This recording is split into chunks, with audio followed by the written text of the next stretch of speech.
what I really like is, from childhood, I think as far as I can look back, I've loved shapes, just really shapes of things. When I was younger, I loved cars, and it's just those beautiful shapes of them. You can admire the line of an arm or a nose or a thigh, or it might be the wingtip of a jaguar.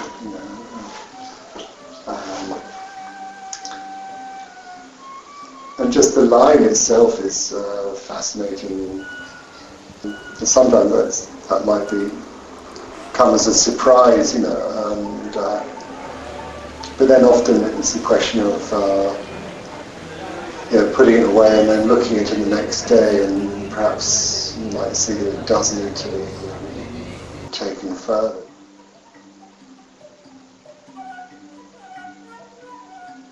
Go and see my grandmother on a Sunday morning, I think, and she had a reproduction of this Cézanne painting of the card players. I remember looking at it, and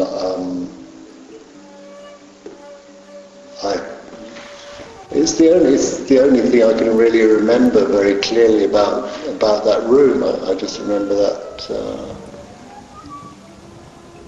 I remember at the time I thought they must be Irish, because my grandmother was Irish. So I assumed these card players were, and they do look pretty. They could easily be Irish, actually.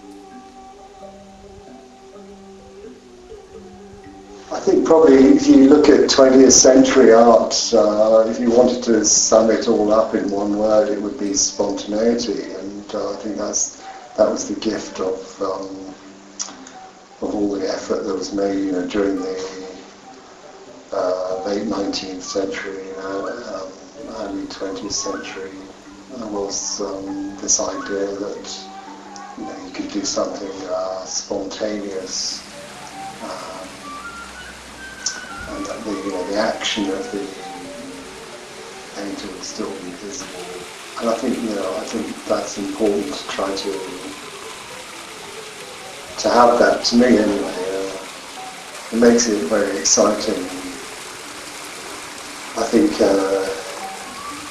The best part about painting, it can be quite scary. It's a bit like, you're walking a tightrope, and you don't know quite where it's going, and sometimes as you're painting it, the thing looks as if it's totally disappeared, and then something starts to come back. It's a sort of magic.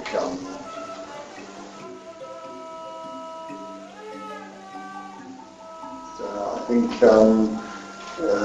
the worst thing is to have this blank canvas. I think the important thing is to get stuff onto it, and then also always be at each stage to be able to take it one way or another, and sometimes it's the question of putting stuff on and then having something to work against. It's a bit like chipping away at a stone, I guess, if you're sculpting.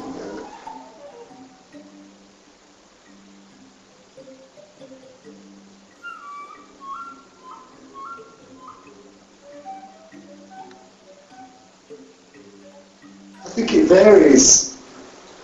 Sometimes I would have a fairly definite idea of what I wanted to do. And other times I might not really have much idea, and then you can get stuck, and I think the important thing is to just take the canvas and start making some marks on it, and think something begins to appear somehow. And I think for me it's a sort of a memory thing. Many times at some stage when I'm painting a landscape, then I suddenly realise where this place is. It's a funny feeling, and it's probably not a very specific, but often I feel as if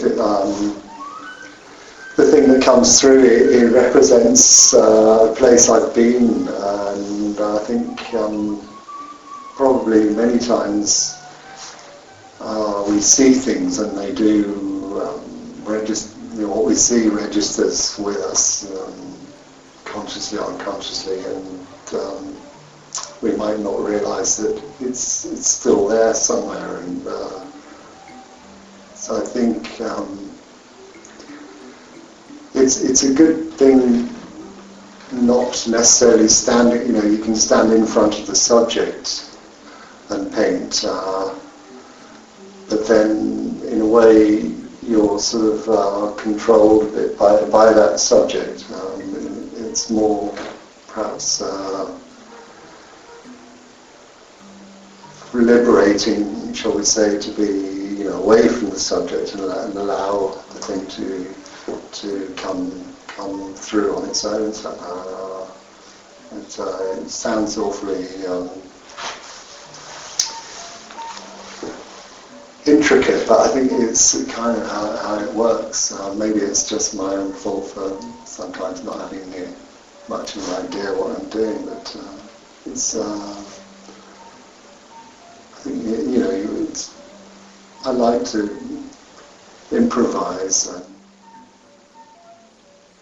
As you said, to be completely involved. That's. I think there's sort of. You go into a different way of thinking, don't you, where you sort of forget everything else, and the brain sort of probably works in a different way. I think probably the logical side of the brain is the enemy in many of this creativity. I think that's very true.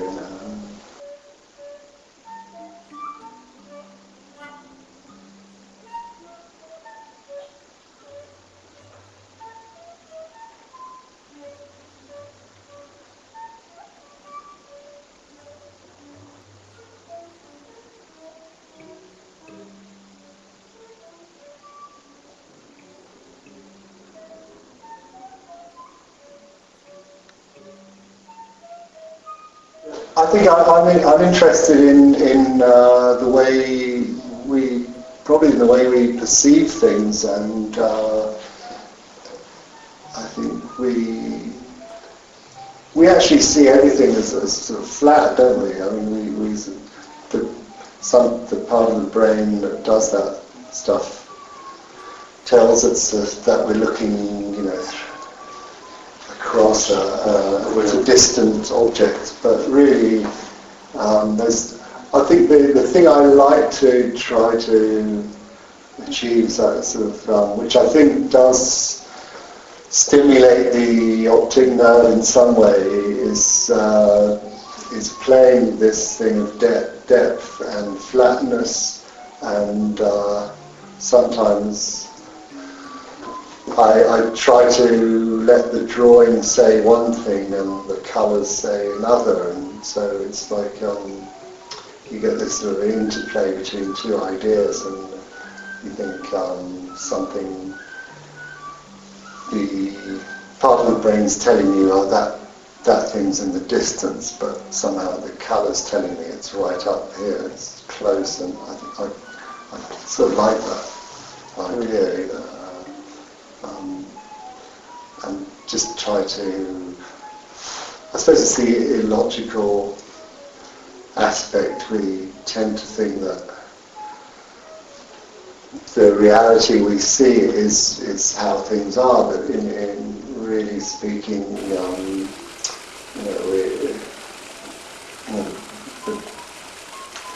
images are projected on this screen, aren't they? And the brain sort of interprets everything. what is, I mean, reality is pretty sort of flexible, isn't it? It's all depending on light and atoms and all sorts of things. You know, if you take away the light, there's nothing there anyway. So it's I think it's a bit of it's a sort of a lateral thinking approach to seeing things. I think, trying to see things in a different way, which maybe sometimes by being unrealistic, you might become more realistic.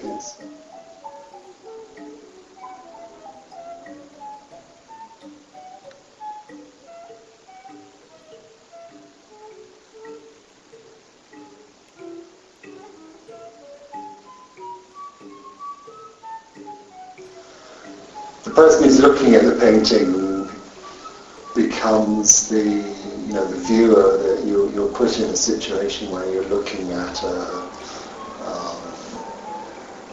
space with objects in it, houses or field or sky, and you're standing there looking across space often. I find that I tend to, many of my paintings seem to be looking across a space, sometimes from a sort of elevated viewpoint, and I guess that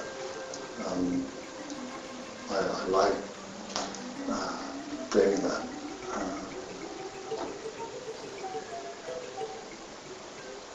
But it's the viewer sort of becomes part of the painting. I think that's where you can succeed in that. Maybe the person who's looking at it becomes part of it.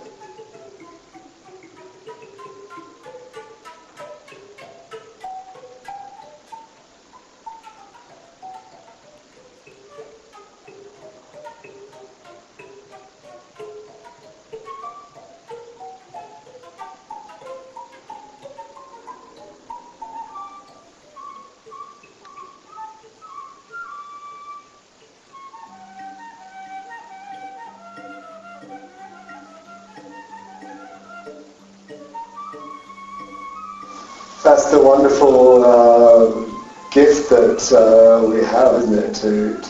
To be totally free, and there's no reason why the tree shouldn't be blue, or the sky shouldn't be red, or why. It sort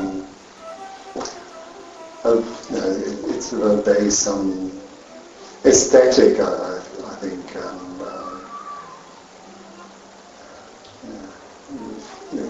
You've got to have some